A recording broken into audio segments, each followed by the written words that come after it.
सो hello बच्चा party, welcome back to STBG and this और संदीप भैया।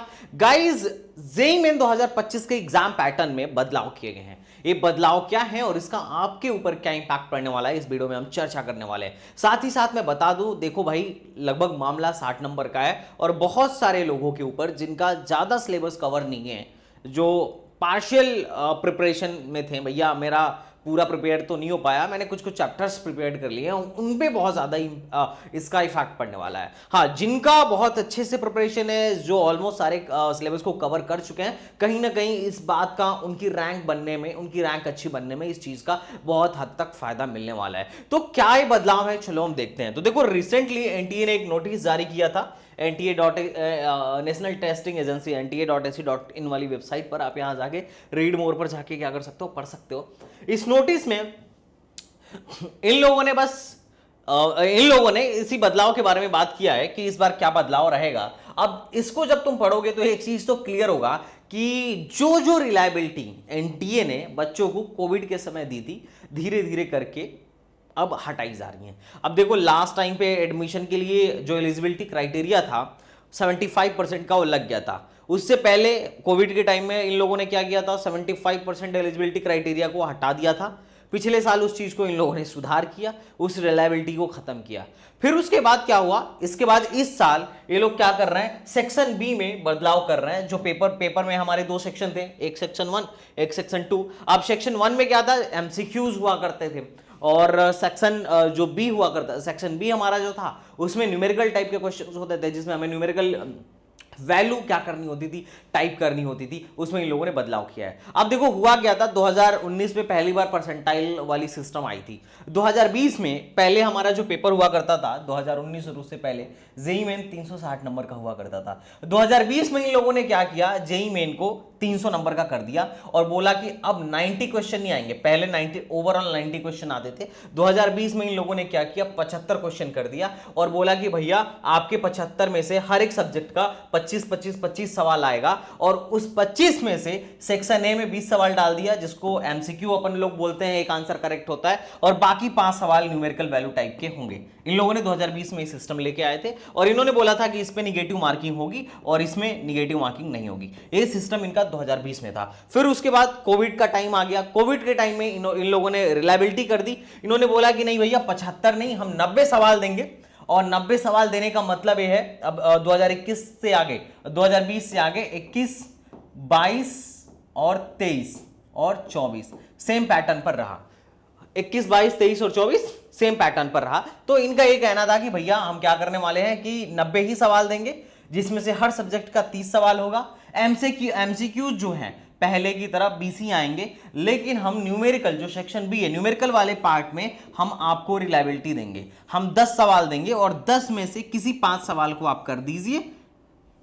पैटर्न वही है, लेकिन यहां पे रिलायबिलिटी मिल गया। पहले 5 सवाल थे सेक्शन बी में और 5 करने थे, लेकिन 2021, 22, 23 और 24 में इन्होंने बोला, इन्होंने क्या रखा कि भैया हम 10 सवाल देंगे और 10 में से कोई भी आप 5 कर सकते हैं अपने इच्छा के अनुसार। तो यहां पे बच्चों के लिए थोड़ी सी रिलायबिलिटी थी और इन्होंने निगेटिव मार्किंग बोला था कि नहीं, अब हम इसमें निगेटिव मार्किंग बढ़ा देते हैं। तो ये बात इन लोगों ने करी थी। 2021 में निगेटिव मार्किंग नहीं थी, 2022, 23, 24 में इन्होंने निगेटिव मार्किंग रखी हुई थी। तो टोटल मार्क्स तो इन्होंने 300 का ही रखा, लेकिन नंबर ऑफ क्वेश्चंस बढ़ा दिए। बच्चों के लिए थोड़ा सा पेपर रिलायबल हो गया। इसमें फायदा क्या होता था बच्चों को, इसमें फायदा ये होता था कि जिसकी प्रिपरेशन थोड़ी सी कम है, कुछ कुछ चैप्टर्स छूट भी गए हैं, तो भी इन 10 क्वेश्चंस में से उन 5 क्वेश्चन को बच्चा पिक करता था जिन चैप्टर को वो अच्छे से किया है, और उन्हीं को सॉल्व करके उनका आंसर लिख देता था।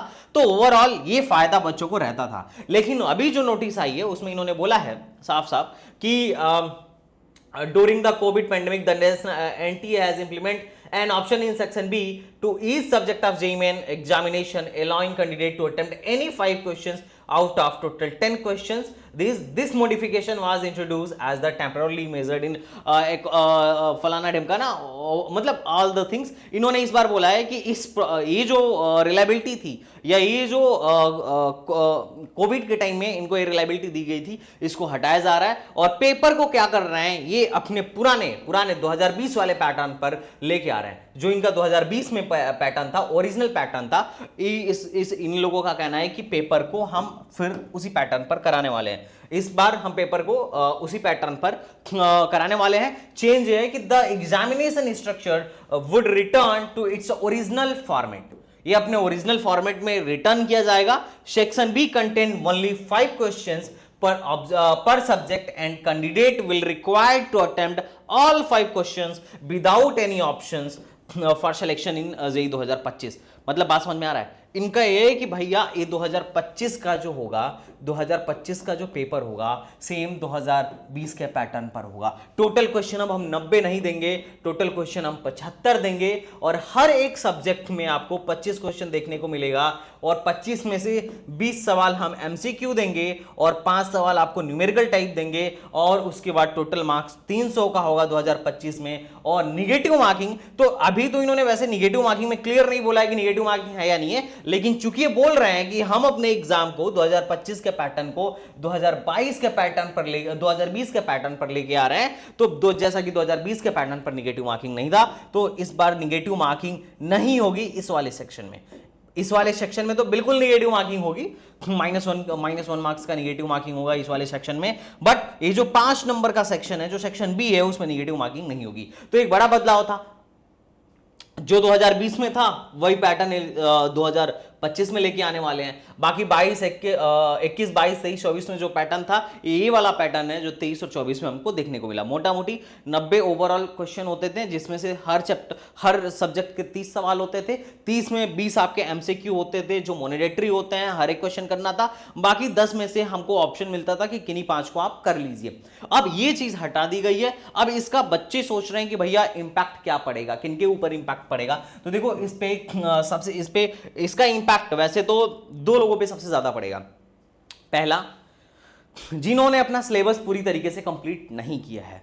ठीक है, अगर आपका सिलेबस कंप्लीट नहीं है तो फिर आपको थोड़ी दिक्कत होगी, क्योंकि 5 साल पहले ऐसा रहता था कि बच्चे को 10 क्वेश्चन देते थे तो ऑलमोस्ट 10 चैप्टर से होता था, तो उसमें से कोई 5 ऐसा चैप्टर बच्चा चूज कर लेता था जिसको उसने अच्छे से करा है और उन क्वेश्चंस को कर लेता था। अब क्या है, अब 5 क्वेश्चन आएगा। अगर आप उन 5 जिन चैप्टर से क्वेश्चंस आ रहे हैं, अगर आपने उसको पढ़ा है तब तो ठीक है, नहीं पढ़ा है तो क्वेश्चन आपके हाथ से निकल जाएगा, किसी प्रकार की रिलेबिलिटी नहीं होगी।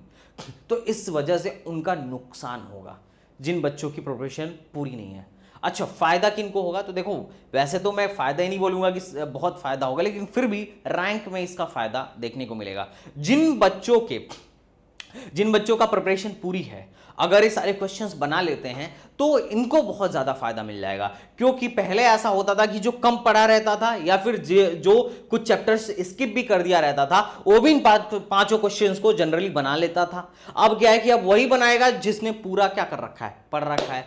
तो इस वजह से पहले इन लोगों में ऑलमोस्ट बराबर की टक्कर थी, अब इनके पास एक प्लस पॉइंट है, ये बना पाएंगे और वो लोग नहीं बना पाएंगे, जिस वजह से इनका रैंक जो होगा काफी पहले की तुलना में अच्छा आने की संभावना रहेगा। क्योंकि ये 5 क्वेश्चन आपको भले दिख रहे हैं, पर तीनों सब्जेक्ट मिला के ये बात टोटल 15 क्वेश्चन का है और एक क्वेश्चन अगर 4 नंबर का है तो टोटल ये मामला 60 मार्क्स का आपका बनने वाला है। 60 मार्क्स का आपका बनने वाला है। अगर निगेटिव मार्किंग हटाते हैं तो ये थोड़ी सी रिलायबिलिटी हो सकती है आपके लिए, और मोस्ट प्रॉब्ली इनको वैसे हटाना ही चाहिए अगर ये पुराने पैटर्न पर लेके जा रहे हैं तो यही फायदा यही नुकसान होने वाला है, ये बात समझ लीजिए। I hope you are getting my point. तो बाकी बने रहिए और आप बताइए आप इसके बारे में आपकी क्या थिंकिंग है, कौन सा पैटर्न आपको ज़्यादा अच्छा लगा। अगर बाकी कोई डाउट हो तो कमेंट बॉक्स में ज़रूर पोस्ट कर दीजिएगा। चलिए मिलते हैं नेक्स्ट वीडियो में, तब तक के लिए बाय बाय, टाटा एंड जय हिंद।